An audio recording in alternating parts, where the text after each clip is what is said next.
তাদেরকে লক্ষ্য করে বললেন, মান ইয়াখুযু আন্নী হাউলাইল কালিমাত, মান ইয়াখুযু আন্নী হাউলাইল কালিমাত, আমার থেকে এই বাক্যগুলাকে গ্রহণ করবা কে আছো? নবী উপস্থিত লোকদেরকে বললেন, সাহাবীদেরকে বললেন। এরপর নবী বললেন, ফায়ামালু বিহিন্না আও ইউআল্লিমু মান ইয়ামালু বিহিন্না, আমার থেকে এই বাক্যগুলো গ্রহণ করবা, মনে প্রাণে নিজে আমল করবা এবং অন্যকে শিখাবা যারা আমল করবে। নিজেও আমল করবা এবং ওই সকল ব্যক্তিদেরকে শিখাবা যারা আমল করবে। তো উপস্থিত সাহাবীদের মধ্যে হযরত আবু হুরায়রা রাদিয়াল্লাহু আনহু বললেন, ইয়া রাসূলুল্লাহ, আমি আপনার থেকে সেই বাক্যগুলা শেখার জন্যে, জানার জন্যে, গ্রহণ করার জন্যে তৈরি আছি, প্রস্তুত আছি। নবী সাল্লাল্লাহু আলাইহি ওয়াসাল্লাম হযরত আবু হুরায়রা রাদিয়াল্লাহু আনহুর হাত ধরলেন। নবীজি হযরত আবু হুরায়রা রাদিয়াল্লাহু আনহুর হাত ধরলেন, হাত ধরে 5টি বাক্য শিখাইলেন। 1 নম্বর নবী বললেন, ইত্তাকিল মাহারিমা তাকুন আবাদান নাস। নবীজি বললেন, হারাম থেকে বাঁচবা, তাহলে তুমি সবচাইতে বড় ইবাদতকারী হবা আল্লাহর কাছে। হারাম থেকে বাঁচবা। 1 নম্বর নবীজি শিখাইলেন, ইত্তাকিল মাহারিম, হারাম থেকে বেঁচে থাকবা, তাকুন আবাদান নাস, তাহলে তুমি আল্লাহ তাআলার কাছে সবচাইতে বড় ইবাদতকারী হিসেবে সাব্যস্ত হবে। হারাম থেকে বাঁচো। 2 নম্বর শিখাইলেন, নবী সাল্লাল্লাহু আলাইহি ওয়াসাল্লাম বললেন, হে আবু হুরায়রা, ওয়ারদা বিমা কাসামাল্লাহু লাক তাকুন আগনান নাস। নবীজি বললেন, আল্লাহ তাআলা তোমার ভাগ্যে ভালো মন্দ যা লিখে রাখছেন এর উপরে তুমি সন্তুষ্ট থাকবা, খুশি থাকবা। কপালের মধ্যে যদি কখনো সুখ আসে শুকরিয়া আদায় করবা, আবার কোনো সময় যদি দুঃখ আসে, বিপদ আসে, সবর করবা, আল্লাহ তাআলার দিকে ফিরে যাবা। সুখে এবং দুঃখে সর্ব অবস্থায় আল্লাহ তাআলার দিকে ফিরে থাকবা। বেশি সুখ আসছে আল্লাহকে ভুলে যাইবা না, দুঃখ আসছে তখনও আল্লাহকে ভুলে যাইবা না। সব অবস্থায় আল্লাহ তাআলার দিকে ফিরবা, এটাই তোমার কাজ। ওয়ারদা বিমা কাসামাল্লাহু লাক, আল্লাহ তোমার ভাগ্যে যা লিখে রাখছেন এর উপরে সন্তুষ্ট থাকবা। আরেকজনকে আল্লাহ বেশি দিয়েছেন তার দিকে তুমি তাকাবা না। আল্লাহ কাউকে বেশি দেন, কাউকে কম দেন, এটা আল্লাহ পাকের ইচ্ছা। তো যাকে আল্লাহ পাক বেশি দিয়েছেন তার সম্পদের দিকে, যাকে আল্লাহ সম্মান বেশি দিয়েছেন তার সম্মানের দিকে তুমি দৃষ্টিপাত করবা না, ওগুলি নষ্ট হওয়ার জন্য কামনা করবা না। তোমাকে আল্লাহ যা দিয়েছেন এর উপরে তুমি সন্তুষ্ট থাকবা, খুশি থাকবা। তাহলে তাকুন আগনান নাস, তাহলেই তুমি মানুষের মধ্যে সবচাইতে বড় ধনী হিসেবে সাব্যস্ত হবে। ধনী কিভাবে? তোমার মনের দিক থেকে তুমি ধনী হবা, কারণ তোমার মনটা অনেক বড়, মনটা তোমার অনেক বড়। আর যার মন বড় সেই কিন্তু বড় ধনী। সম্পদ বড়, অনেক বেশি, কিন্তু মন ছোট, সংকীর্ণ, বাস্তব অর্থে ধনী না। আমাদের দৃষ্টিতে ধনী, আল্লাহর দৃষ্টিতে ধনী না। ধনী, আসল ধনীকে যার দিল বড়, যার অন্তর বড়, আল্লাহ যা দিয়েছেন সন্তুষ্ট থাকে, এখান থেকে আল্লাহর জন্য খরচ করে। নবী সাল্লাল্লাহু আলাইহি ওয়াসাল্লাম বলেন, তাকুন আগনান নাস, আল্লাহর দেওয়া জিনিসের উপর তুমি যদি সন্তুষ্ট থাকো তাহলেই তুমি হয়ে যাবা মানুষের মধ্যে সবচাইতে বেশি ধনী আল্লাহর কাছে। 3 নম্বর নবী সাল্লাল্লাহু আলাইহি ওয়াসাল্লাম শিখাইলেন, আবু বকর, আহসিন ইলা জারিকা তাকুম মুমিনা, তোমার আশেপাশে যেই মানুষগুলা থাকবে তোমার প্রতিবেশী, এদের সঙ্গে ভালো ব্যবহার করবা, উত্তম আচরণ করবা, ভালোভাবে কথা বলবা, তাদেরকে কোনো ক্ষতি করবা না, তাদের হিতাকাঙ্ক্ষী হয়ে তুমি বসবাস করতে থাকবা, তাহলে তাকুম মুমিনা, তুমি মুমিন হয়ে যাবা, পরিপূর্ণ মুমিন। তোমার ঈমান পাক্কা হবে, পরিপূর্ণ মুমিন হতে পারবা। 4 নাম্বার, নবী সাল্লাল্লাহু আলাইহি ওয়াসাল্লাম শিখাইলেন, ওয়া আহিব্বা লিন-নাস মা তুহিব্বু লিনাফসিক। মানুষের জন্য ওইটাই চাবা যেটা তুমি নিজের জন্য চাও, মানুষের জন্য ওইটাই পছন্দ করবা যেটা তুমি নিজের জন্য পছন্দ করো। আমাদের অভ্যাস তো হলো উল্টাটা, নিজের জন্য সব ভালো চাই, আবার অন্যের জন্যে উল্টাটা চাই।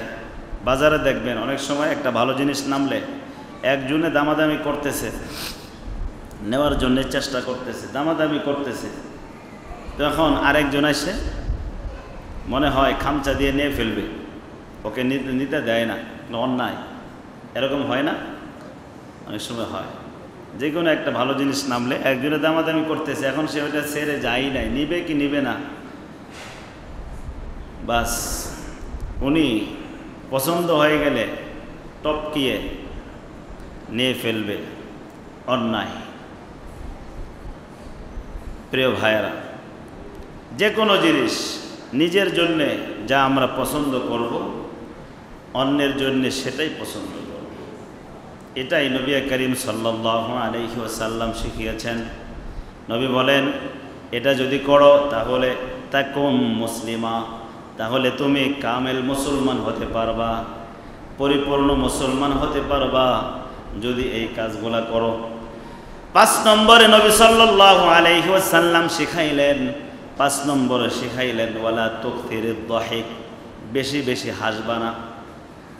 এত হাসিও না, দুনিয়ার ভিতরে এত হাসার জায়গা না, বেশি হাসবা না, একটু একটু তো হাসতেই হয়। নবী সাল্লাল্লাহু আলাইহি ওয়াসাল্লাম তো হেসেছেন, তবে হাসার পরিমাণটা যেন বেশি না হয়।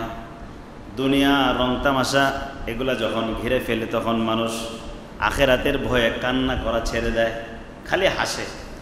আখেরাতের ভয়ে চোখ দিয়ে কোনো পানি আসে না, শুধু হাসতে থাকে।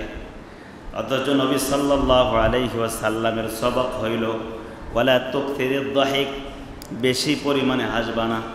কেন? ফাইন্না কাসরাতাদ দাহিকি তুমিতুল কলবা, বেশি পরিমাণে যদি হাসো তাহলে তোমার অন্তরটা মরে যাবে। বেশি যদি হাসো তাহলে অন্তরটা মরে যাবে, এজন্য বেশি হাসবা না, কাদার পরিমাণ বাড়ায় দাও। কোরআনের মধ্যেও রব্বুল আলামিন বলছেন, ফালইয়াযহাকু কালিলা ওয়ালিয়াবকু কাসীরা, তারা যেন হাসার পরিমাণ কমায় আর কাদার পরিমাণটা যেন বাড়ায়, কাদার পরিমাণটা যেন বাড়ায় আর হাসার পরিমাণটা যেন কমায়। তাহলে ভাই, অথচ আমাদের দিন যায় রাত যায়, কি অবস্থা!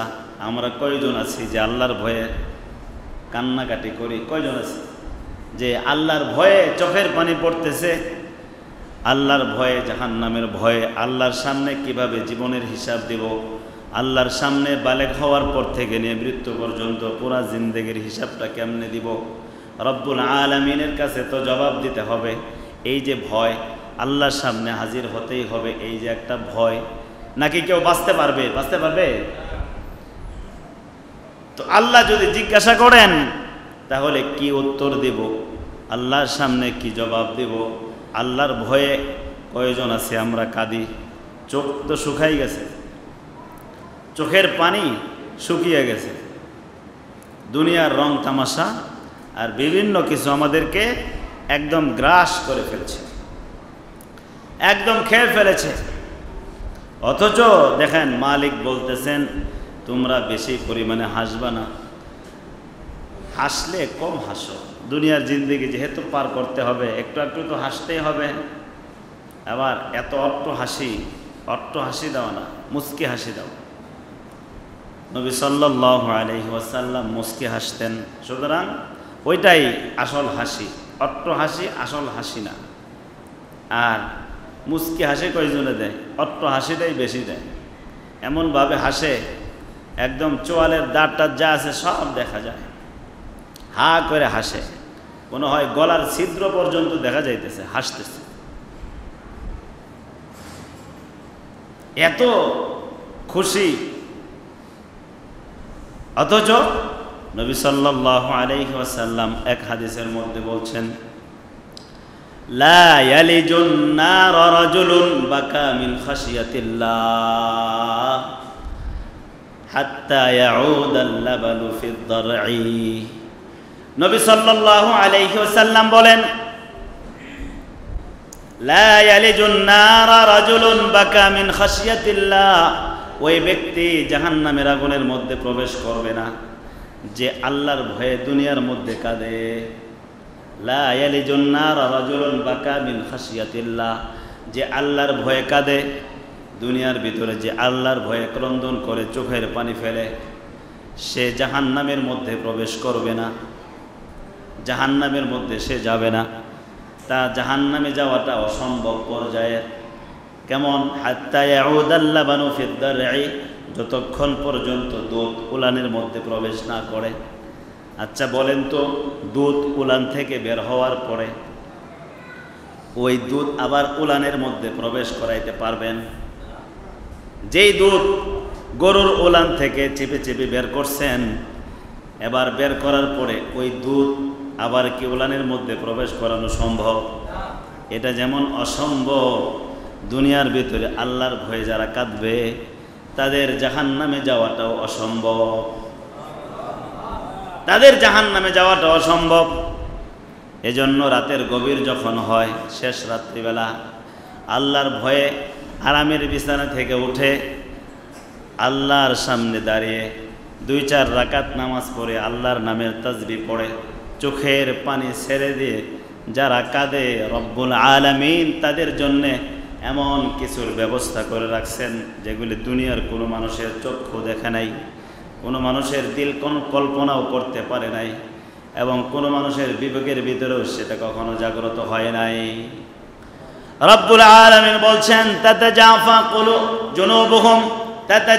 জুনুবুহুম আনিল মাদাজি'i ইয়াদউনা রাব্বাহুম খাওফান ওয়া তামাআ ওয়া মিম্মা রাযাকনাহুম ইউনফিকুন। রব্বুল আলামিন বলেন, তাতাজাফা জুনুবুহুম আনিল মাদাজি'i, শেষ রাত্রে ঘুম থেকে জাগ্রত হয়ে যায়, পার্শ্বগুলো বিছানা থেকে আলাদা হয়ে যায়, আল্লাহর ভয়ে ডাকতে থাকে, ইয়াদউনা রাব্বাহুম খাওফান ওয়া তামাআ, ইয়াদউনা রাব্বাহুম খাওফান ওয়া তামাআ, তাদের রবকে তারা ডাকে ভয় করে এবং রবের কাছে পুরস্কারের আশায়, খাওফান ওয়া তামা, আল্লাহর ভয় এবং আল্লাহর কাছে পুরস্কার পাওয়ার আশায় কাঁদে, আল্লাহকে ডাকতে থাকে, আল্লাহকে ডাকতে থাকে। আল্লাহ বলেন, ওয়া মিম্মা রাযাকনাহুম ইউনফিকুন, এবং আমি তাদেরকে যে রিজিক দিয়েছি ওইখান থেকে তারা খরচ করে আল্লাহর রাস্তায়, আল্লাহকে খুশি করার জন্য খরচ করে। রব্বুল আলামিন বলেন, ফালা তা'লামু নাফসুম মা উখফিয়া লাহুম মিন কুররাতি আ'য়ুন, কোন মানুষ জানে না তাদের জন্য আমি কি গোপন করে রাখছি। ফালা তা'লামু নাফসুম, কোন মানুষ জানে না এমন নিয়ামত তাদের জন্য আমি গোপন করে রেখেছি যেটা দেখলে তাদের চক্ষু শীতল হয়ে যাবে, চক্ষু শীতল হয়ে যাবে, এমন কিছু তাদের জন্য রেখে দিয়েছি। কিন্তু প্রিয় ভাইয়েরা, অন্তর তো শুকায় গেছে, পাথরের মতো কঠিন হয়ে গেছে, চোখ দিয়ে কোনো পানি বের হয় না। সুম্মা কাসাত কুলুবুকুম মিন বা'দি যালিকা ফাহিয়া কাল হিজারাতি আও আশাদ্দু কাসওয়া, গুনাহ করতে করতে, নাফরমানি করতে করতে, অন্যায় করতে করতে, হারাম খাইতে খাইতে এমন পর্যায়ে হয়ে গেছে, দিল এত শক্ত হয়ে গেছে, চক্ষু শুকাই গেছে, এখন আর দিল নরম হয় না। জাহান্নামের কথা শুনলেও দিল নরম হয় না, কবরের কঠিন আযাবের কথা শুনলেও দিল নরম হয় না। সামনে মাইয়িত, মৃত মানুষ, যে একটু আগেই লড়াচড়া করেছে, এখন সে নিথর হয়ে একটা খাটিয়ার ভিতরে শুয়ে আছে, তার কোনো আওয়াজ নাই, আওয়াজ বন্ধ হয়ে গেছে। কি আওয়াজ বন্ধ করলো? এখন তো সে লড়তেও পারতেছে না, তাকে নাড়াইলে সে নড়তে পারে, তাকে চালাইলেই সে কেবলমাত্র চলতে পারে। আবার জানাজার নামাজ শেষ হয়ে গেল, দাফন করলাম, চোখের সামনে মাটির ভিতরে লাশটাকে রেখে আত্মীয় স্বজনগুলা এক এক করে বাঁশ দিয়ে দিয়ে উপরটা একদম ঢেকে দিল। এরপরে আবার দোয়া পড়ে মিনহা খালাকনাকুম ওয়া ফিহা নুঈদুকুম ওয়া মিনহা নুখরিজুকুম, এই দোয়া পড়ে পড়ে আবার মাটিও দিতেছে। মাটি দিয়ে সমান করে ফেললো, গর্তের ভিতরে দাফন করে আবার সবাই চলে আসলো। মাও চলে আসলো, বাবাও চলে আসলো, স্বামীও চলে আসলো, আত্মীয় স্বজন সবাই চলে আসলো। ওই জায়গায় আমাকে একা রেখে চলে আসলো। আমি ওই জায়গায় কতদিন থাকবো? 1 মাস না 2 মাস না 1 সপ্তাহ না 1 দিন, হাজার হাজার বছর ওই জায়গায় থাকতে হবে। এগুলা সব কিছু চোখের সামনে দেখার পরেও আমাদের দিল এতই শক্ত হয়ে গেছে, দিলের মধ্যে কোনো নাড়া দেয় না, দিল নড়ে না, দিল কঠিন হয়ে গেছে। নাফরমানি করতে করতে এত দিলকে কঠিন করে ফেলেছি, যতই দিনের কথা শুনি ওইটা আর দিলের মধ্যে কোনো আসর করে না। যত কোরআন হাদিসের কথাই শুনি, জাহান্নামের কত ওয়াজ শুনতেছি, কবরের আযাবের কত ওয়াজ শুনতেছি, ওই জায়গায় সাপের জায়গা কত কিছুই শুনতেছি, কিন্তু দিলের মধ্যে কোনো আসর করে না, দিলের মধ্যে কোনো প্রভাব ফেলে না। যেই সেই আগের মতোই আমাদের জিন্দেগি চলতেছে। চোখের সামনে দেখার আগেও যেমন ছিলাম, এবার সব কিছু দেখার পরেও ওইভাবেই চলতেছি। আমাদের জীবনের গতির মধ্যে কোনো পরিবর্তন নাই। রব্বুল আলামিন ওই আমাদের স্বভাবের কারণে আমাদের হালতকে রব্বুল আলামিন বলছেন, সুম্মা কাসাত কুলুবুকুম মিন বা'দি যালিকা ফাহিয়া কাল হিজারাতি আও আশাদ্দু কাসওয়া, তোমাদের অন্তরগুলা শক্ত হয়ে গেছে পাথরের মতো, অথবা তার চাইতে আরো বেশি কঠিন হয়ে গেছে। ওয়া ইন্না মিনাল হিজারাতি লামা ইয়াতাফাজ্জারু মিনহুল আনহার, আরে দুনিয়ার ভিতরে এমন কিছু পাথর রব্বুল আলামিন সৃষ্টি করেছেন, যেই পাথরগুলা থেকে মালিকের ভয়ে এমনভাবে পাথর ক্রন্দন করে যেখান থেকে নহরের মতো পানি বের হয়। ওয়া ইন্না মিনাল হিজারাতি লামা ইয়াতাফাজ্জারু মিনহুল আনহার, পাথর এত শক্ত কিন্তু ওই পাথর থেকে প্রস্রবণ জারি, নহর জারি হয়ে যায়। ওয়া ইন্না মিনাল হিজারাতি লামা ইয়াতাফাজ্জারু মিনহুল আনহার ওয়া ইন্না মিনহা লামা ইয়াশাক্কাকু মিনহুল মা, আবার কিছু পাথর আছে যেগুলো থেকে বিদীর্ণ হয়ে পানি বের হয়, হালকা পানি। একটা আছে প্রবল পানি, বেশি পানি বের হয়, আবার আছে নহরের মতো পানি বের হয় না কিন্তু অনেক পানি বের হয়। ওয়া ইন্না মিনহা লামা ইয়াহবিতু মিন খাশিয়াতিল্লাহ, আবার কিছু পাথর আছে যেই পাথরগুলো আল্লাহর ভয়ে উপর থেকে নিচে গড়িয়ে পড়ে যায়।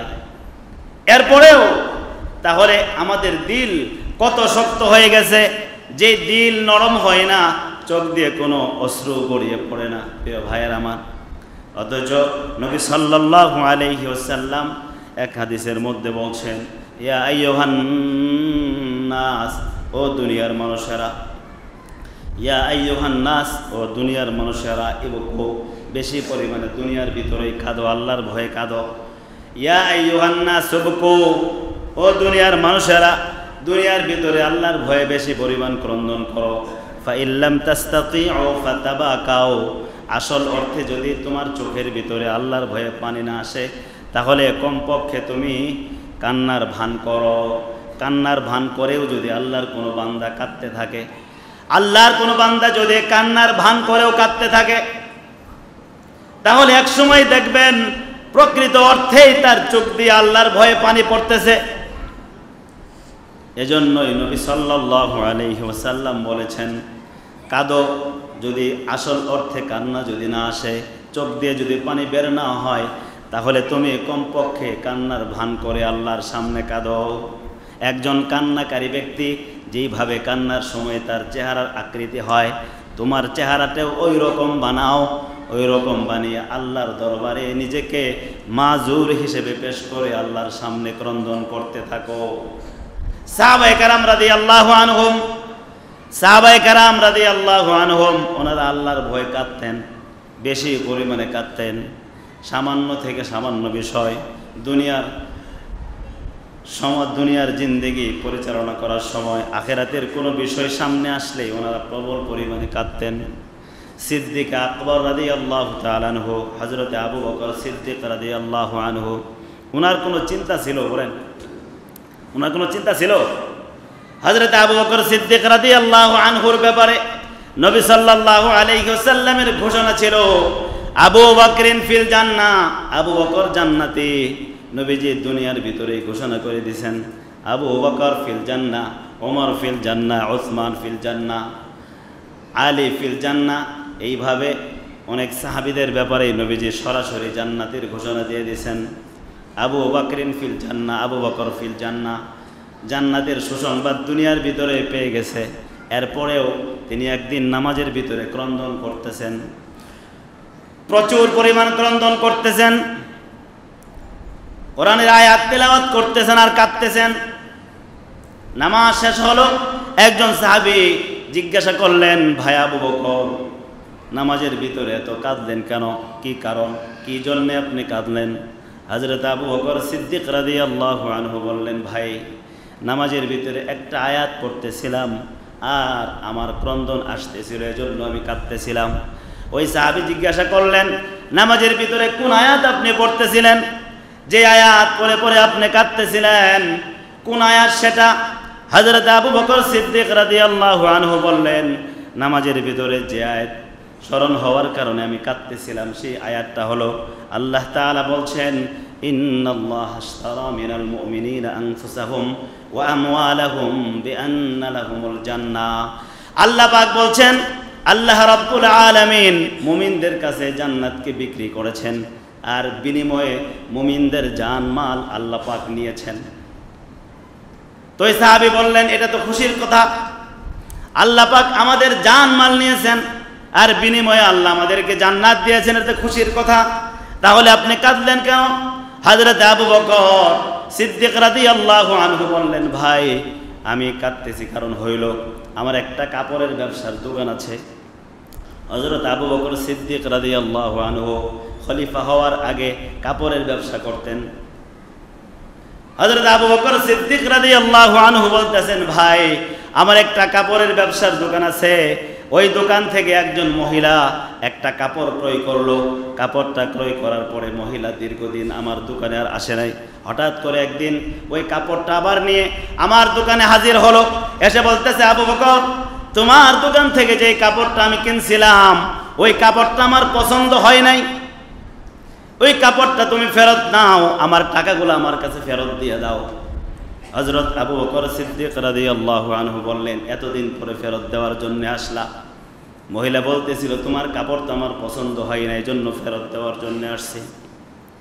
হযরত আবু বকর সিদ্দিক রাদিয়াল্লাহু আনহু বলেন, ভাই এই মহিলার ঘটনা, মহিলার কথাটা স্মরণ করে আমি কাঁদতেছি। মহিলা একদিন আমার দোকান থেকে কাপড় নিল আর ওইটা পছন্দ না হওয়ার কারণে অনেক দিন পরে এসে আবার ফেরত দিল। আমি তাকে কাপড় ফেরত নিয়ে টাকা দিয়ে দিলাম। রব্বুল আলামিন আমার কাছে জান্নাত বিক্রি করেছেন, বিনিময়ে আমার জান আর মাল আল্লাহ পাক নিয়েছেন। কিয়ামতের ময়দানে রব্বুল আলামিন যদি বলে, আবু বকর, আবু বকর এই নাও তোমার জান আর মাল, তোমার জান আমার পছন্দ হয় নাই, তোমার মাল আমার কাছে পছন্দ হয় নাই, তোমার জান আর তোমার মাল তুমি নিয়ে নাও, তোমার রোজা আমার কাছে পছন্দ হয় নাই, তোমার নামাজ আমার কাছে পছন্দ হয় নাই, তোমার হজ, তোমার ইবাদত আমার কাছে পছন্দ হয় নাই, এগুলি তুমি সব ফেরত নাও, আর বিনিময়ে যে জান্নাত দিয়েছিলাম জান্নাতটা আমাকে দিয়ে দাও। যদি এই কথা বলে তাহলে আমি আবু বকরের কি অবস্থা হবে? দুনিয়ার ভিতরে কাপড় তো ফেরত দিয়েছি, কিন্তু আখিরাতের ময়দানে আল্লাহ যদি আমার কাছ থেকে জান্নাতকে আবার ফেরত নেন তাহলে আমি কার কাছে যাব, কি অবস্থা হবে? এই জন্য এই আয়াত আমি বারবার পড়তেছিলাম আর বারবার আমি ক্রন্দন করতেছিলাম। সাহাবায়ে কেরাম রাদিয়াল্লাহু আনহুম আখিরাতের ভয়ে কি পরিমাণ কাঁদতেন দেখেন। অন্য একটা সময় হযরত আবু বকর রাদিয়াল্লাহু আনহু বসে বসে কাঁদতেছেন। এক সাহাবী হযরত আবু বকর রাদিয়াল্লাহু আনহু বসে আছেন, সঙ্গে আরো কিছু ওনার সাথীরা আছে। হঠাৎ করে হযরত আবু বকর রাদিয়াল্লাহু আনহু বললেন, আমাকে কিছু একটু পানি দাও, আমি পানি পান করব। সাথীরা পানি নিয়ে আসলেন আর মধু নিয়ে আসলেন। পান করার জন্য যখন হযরত আবু বকর রাদিয়াল্লাহু আনহু পাত্রটা হাতে নিলেন, হাতে নেওয়ার পরে এমন কান্না শুরু করলেন, পানি পান করবেন কিভাবে, কান্নার তো তিনি থামাইতেই পারতেছেন না, পানি পান করার তো আর সুযোগ নেই। ওনার কান্নার অবস্থা দেখে ওনার সাথীরাও কান্নাকাটি শুরু করলো, যে মনে হয় মধু আর পানি নিয়ে আসলাম, এগুলি ওনার পছন্দ হয় না, এজন্য কিছু বলতেও পারতেছেন না, এজন্য মনে হয় কাঁদতেছেন। এটা ভেবে সাথীরাও কাঁদা শুরু করলেন। এক পর্যায়ে যখন কান্না থেমে গেল, সাথীরা জিজ্ঞাসা করলেন, কি ব্যাপার, আপনি কাঁদলেন কেন, কি জন্যে কান্নাকাটি করলেন? হযরত আবু বকর সিদ্দিক রাদিয়াল্লাহু আনহু বলতেছেন, একদিন আমি নবী সাল্লাল্লাহু আলাইহি ওয়াসাল্লামের সঙ্গে বসা ছিলাম, হঠাৎ দেখতে পাইলাম নবী সাল্লাল্লাহু আলাইহি ওয়াসাল্লাম হাত দিয়ে কি যেন সরাচ্ছেন। নবী সাল্লাল্লাহু আলাইহি ওয়াসাল্লাম হাত দিয়ে কি যেন সরাইতেছেন, কিন্তু সামনে দেখলাম সরানোর মতো কিছুই নাই। আমি নবী সাল্লাল্লাহু আলাইহি ওয়াসাল্লামকে জিজ্ঞাসা করলাম, ইয়া রাসূলুল্লাহ, ইয়া হাবিবাল্লাহ, আপনি হাত দ্বারা ইশারা করে কি সরাইতেছেন? অথচ সরানোর মতো আমি তো কিছুই দেখতেছি না, আপনি কি সরাইতেছেন? নবী সাল্লাল্লাহু আলাইহি ওয়াসাল্লাম বললেন, আবু বকর, দুনিয়া আমার কাছে আকৃতি ধারণ করে এসেছিল আমাকে আকৃষ্ট করার জন্যে, আমি এই জন্য হাত দিয়ে তাকে সরিয়ে দিয়েছি এবং তাকে বলেছি, তুমি আমার থেকে দূর হয়ে যাও। দুনিয়া আমার থেকে দূর হয়ে গেছে, কিন্তু দুনিয়া আবার ফিরে এসে আমাকে বলতেছিল যে আপনি আমাকে দূরে সরিয়ে দিয়েছেন, আপনি আমার থেকে নিষ্কৃতি লাভ করেছেন, ঠিক আছে, কিন্তু আপনার পরবর্তী প্রজন্ম যারা আসবে, আপনার উম্মত যারা আসবে, তাদেরকে আমি কাউকেই ছাড়বো না, তাদেরকে আমি নিষ্কৃতি দিব না, তাদেরকে আমি গ্রাস করে ফেলবো, দুনিয়া গ্রাস করে ফেলবো। হযরত আবু বকর রাদিয়াল্লাহু আনহু যখন পানি পান করতেছিলেন, তখন তার এই ঘটনা মনে হয়ে গেছে যে আল্লাহ রাসূল সাল্লাল্লাহু আলাইহি ওয়াসাল্লাম দুনিয়াকে হাত দিয়ে সরিয়ে দিয়েছেন, আর দুনিয়া তখন বলছিল আপনার পরবর্তী উম্মত যারা আসবে তাদেরকে আমি গ্রাস করে ফেলবো। তো এখন পানি পান করতে গিয়ে যখন মনে হয়েছে যে দুনিয়া আমাদেরকে গ্রাস করে ফেললো কিনা, এই ভয়ে তিনি প্রচুর পরিমাণ ক্রন্দন করেছেন। এটা ছিল সাহাবায়ে কেরাম রাদিয়াল্লাহু আনহুমদের হালত, ওনাদের অবস্থা, ওনাদের আখিরাতের ফিকির কি পরিমাণ, অথচ দুনিয়ার ভিতরেই সুসংবাদ পেয়ে গেছেন, জান্নাতের সুসংবাদ পেয়ে গেছেন। এমনকি নবী সাল্লাল্লাহু আলাইহি ওয়াসাল্লামের জীবদ্দশায় নামাজের ইমামতি করার মতো সুযোগ লাভ করেছেন কেবলমাত্র হযরত আবু বকর সিদ্দিক। কেবল হযরত আবু বকর সিদ্দিক রাদিয়াল্লাহু আনহুই নামাজের ইমামতি করার সুযোগ পেয়েছেন। অন্য কোন সাহাবী নবীকে পেছনে রেখে ইমামতি করার সুযোগ পান নাই, শুধু হযরত আবু বকর রাদিয়াল্লাহু আনহু সুযোগ পেয়েছেন নবীজির শেষ জিন্দেগিতে, মৃত্যুর আগে আগে যখন নবীজি অসুস্থ হয়ে পড়েছিলেন। সাহাবীদের মধ্যে এই যে একটা মর্যাদা, এটা কেবলমাত্র হযরত আবু বকর সিদ্দিক রাদিয়াল্লাহু তাআলা আনহুর মর্যাদা। একদিন নবীজি সাল্লাল্লাহু আলাইহি ওয়াসাল্লাম বললেন, আমার উম্মতের মধ্যে এমন একজন মানুষ আছে, আমার উম্মতের মধ্যে এমন একজন মানুষ আছে যাকে জান্নাতের সবগুলা গেট থেকে আহ্বান করা হবে, আমার ভিতর দিয়ে আসেন, আমার ভিতর দিয়ে প্রবেশ করেন, জান্নাতের সব গেট থেকে স্বাগতম দেওয়া হবে। নবী সাল্লাল্লাহু আলাইহি ওয়াসাল্লাম বললেন, আবু বকর, সে আর কেউ নয়, আমার উম্মতের ওই ব্যক্তি হলো তুমি, যাকে জান্নাতের সবগুলা দরজা থেকে স্বাগতম জানানো হবে, আমার ভিতর দিয়ে আসো। এইরকম মর্যাদার কথা কি উনি মরার পরে শুনেছেন না দুনিয়াতে থাকা অবস্থায় শুনেছেন? দুনিয়াতে থাকা অবস্থায় শুনেছেন। জান্নাত থেকে এত মর্যাদা তাকে দেওয়া হবে, নবী সাল্লাল্লাহু আলাইহি ওয়াসাল্লামের জবানে, নবীজির জবানের ভিতরে সরাসরি উনি শুনেছেন, জান্নাতের সুসংবাদ পেয়েছেন। এত মর্যাদার পরেও আখিরাতের ভয়ে, কবরের ভয়ে, আল্লাহর ভয়ে কি পরিমাণে কাঁদতেন।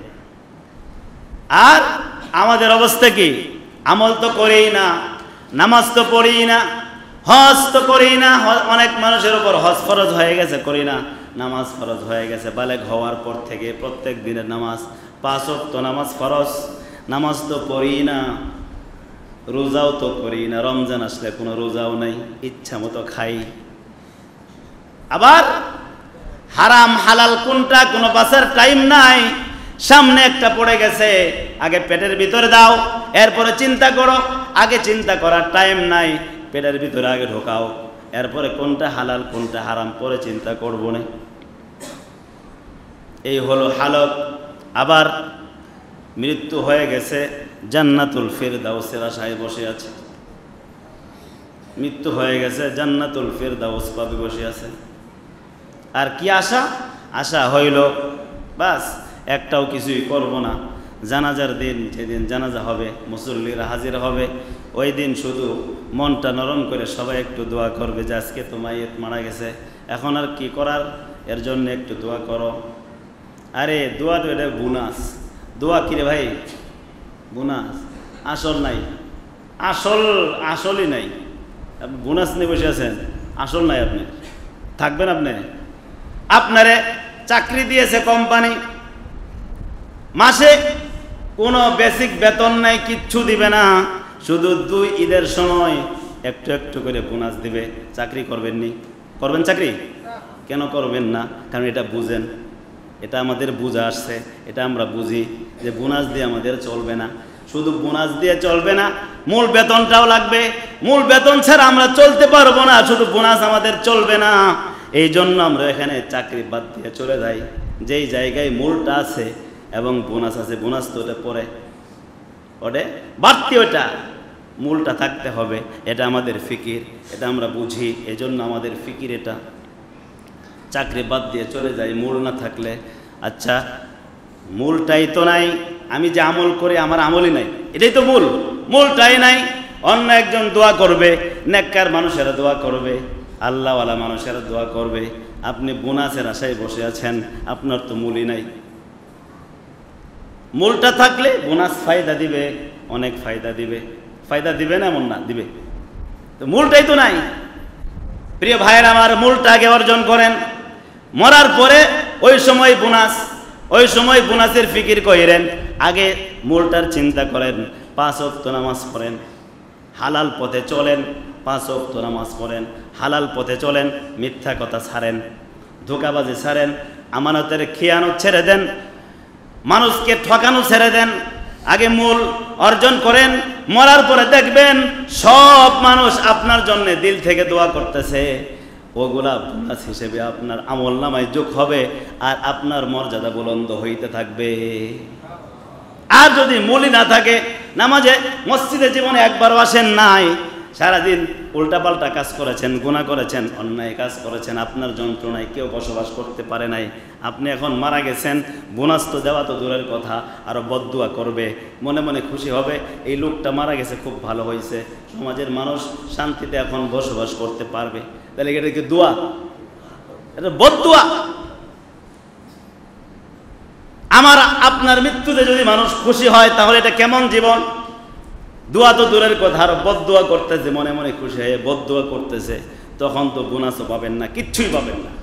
এই জন্য প্রিয় ভাইয়েরা, আল্লাহর দিকে ফিরে আসি, আমরা ইবাদত বন্দি করি, দুনিয়াকে রাখেন। দুনিয়া তো যতদিন হায়াত আছে বেঁচে থাকবেন, আমরা থাকবো, কিছু তো করতেই হবে, এটা তো দোষণীয় নয়, কিন্তু আল্লাহ এবং তার রাসূলের তরিকা অনুযায়ী করতে হবে। আল্লাহ পাক আমাদেরকে বোঝার তৌফিক দান করুন, মানার তৌফিক দান করুন। আমিন। ওয়া আখিরু দাওয়ানা আলহামদুলিল্লাহি রাব্বিল আলামিন।